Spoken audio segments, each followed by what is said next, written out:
Assalamualaikum warahmatullahi wabarakatuh. Perkenalkan, nama saya Abdul Rafiq Habibi Fatur Rahman dari jurusan Hukum Keluarga Islam kelas C semester 1 dengan NIM 2483110087. Di sini saya akan menyelesaikan tugas dari mata kuliah Pengantar Hukum Islam oleh dosen pengampu, yakni Bapak Haji Ahmad Atong Mustami LCMAG.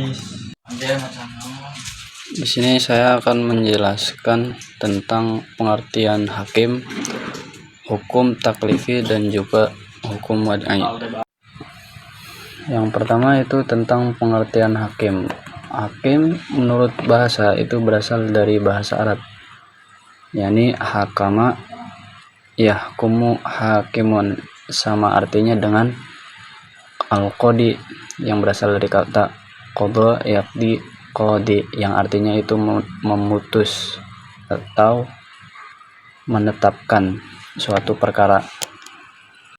Sedangkan hakim menurut istilah adalah orang yang bijaksana atau orang yang memutuskan perkara dan menetapkannya, atau bisa dikatakan juga bahwasanya hakim itu sebagai pelaksana undang-undang dan hukum di dunia Islam. Untuk itu hakim dikatakan sebagai yang menyelesaikan persoalan hukum yang dihadapkan padanya, baik yang menyangkut hak Allah Subhanahu wa taala maupun yang berkaitan dengan pribadi secara individual.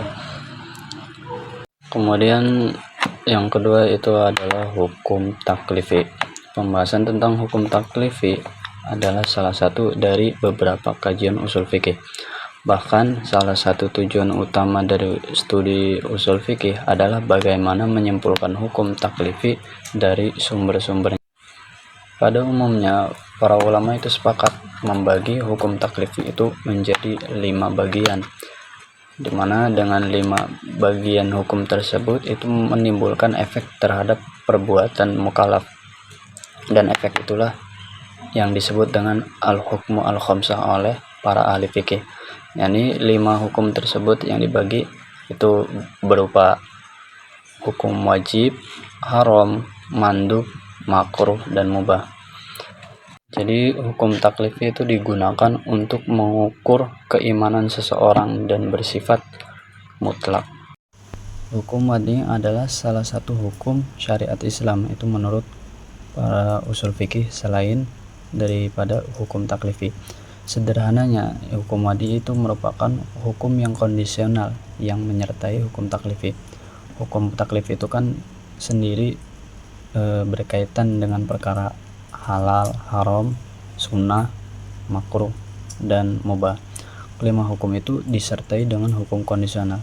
Misalnya, perkawinan menjadi sebab dibolehkannya berhubungan badan antara laki-laki dan perempuan.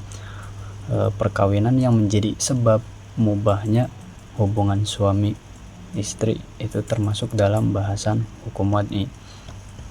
Sebelum akad nikah, laki-laki dan perempuan yang bukan mahram tidak boleh berkholwat atau berduaan, apalagi berhubungan badan. Selepas perkawinan itu menjadi sebab bahwasanya hal-hal yang terlarang antara laki-laki dan perempuan yang bukan mahram itu menjadi halal dan boleh dilakukan. Secara umum, hukum wad'i terdiri dari 6 macam. Yang pertama itu sebab, kemudian yang kedua itu syarat, yang ketiga itu penghalang atau mani', dan yang keempat dan kelimanya itu azimah dan rukhsah, serta yang keenam itu sah dan batal. Yang pertama itu sebab. Secara definisi, sebab dalam hukum wad'i adalah tanda hingga lahirnya hukum Islam. Tanpa tanda atau sebab itu seorang mukallaf tidak dibebani hukum syariat. Sebagaimana misal, tanda baligh merupakan sebab bagi kewajiban hukum-hukum Islam. Anak kecil yang belum cukup umur itu tidak wajib sholat, puasa, dan menjalankan ibadah fardu lainnya. Contoh hukum wad'i berkaitan dengan sebab lainnya adalah ketika seorang menyaksikan hilal 1 Ramadan.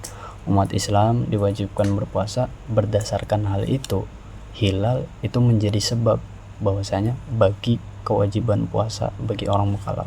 Dan yang kedua itu syarat.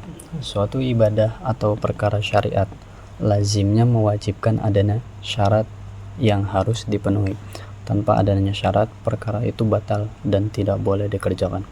Sebagaimana misal, saksi adalah syarat sahnya suatu pernikahan dan niat menjadi syarat sahnya puasa.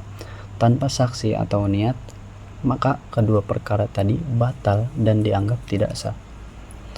Karena syarat dalam hukum wad'i itu menjadi pengiring suatu ibadah atau sahnya hukum syariat dalam Islam tersebut. Kemudian yang ketiga itu mani atau penghalang. Jenis hukum wad'i lainnya adalah penghalang atau mani. Kendati seseorang dibebankan perkara syariat, namun karena adanya penghalang, perkara itu menjadi batal. Sebagaimana misal, seorang anak berhak memperoleh warisan, namun apabila ia murtad, warisan itu tidak boleh ia terima. Karena murtad itu menjadi penghalang dari hak warisnya dalam ketentuan Islam. Yang keempat dan yang kelimanya itu azimah dan rukhsah. Secara umum, suatu perkara syariat ditinjau dari pengerjaannya itu terbagi menjadi dalam dua kondisi, yaitu ada azimah dan rukhsah. Suatu ibadah dalam kondisi azimah maksudnya itu berada dalam hukum asli perkara tersebut, hukum asal yang belum berubah. Misalnya, hukum sholat 5 waktu adalah wajib bagi seluruh mukallaf. Saking wajibnya, orang sehat dan sakit pun tetap wajib sholat. Jika tak bisa dengan berdiri, maka bisa melakukan sholat itu dengan cara duduk, berbaring, bahkan dengan isyarat saja. Sebaliknya, dalam kondisi rukhsah adalah keringanan atau sebagai pengecualian dari kondisi azimah tersebut. Sebagaimana misal, seseorang haram memakan bangkai atau daging babi, namun jika tidak ditemukan makanan lain sehingga seseorang terancam mati kelaparan, ia memperoleh rukhsah, yakni boleh memakan bangkai atau daging babi tersebut. Kemudian yang terakhir itu tentang sah dan batal. Suatu perkara syariat dianggap sah apabila sesuai dengan perintah syariat dan mendatangkan pahala di akhirat. Apabila ibadah wajib sudah sah dilakukan, maka kewajibannya gugur dan mukallaf terbebas dari tanggung jawab. Sementara itu, apabila perkara syariat dianggap batal, ibadah itu tidak mendatangkan pahala di akhirat. Selain itu, apabila ibadah wajib dianggap batal, kewajibannya belum gugur dan mukallaf itu harus mengulang lagi ibadah tersebut hingga memperoleh status sah. Mungkin itu saja dari saya, kurang lebihnya mohon maaf. Assalamualaikum warahmatullahi wabarakatuh.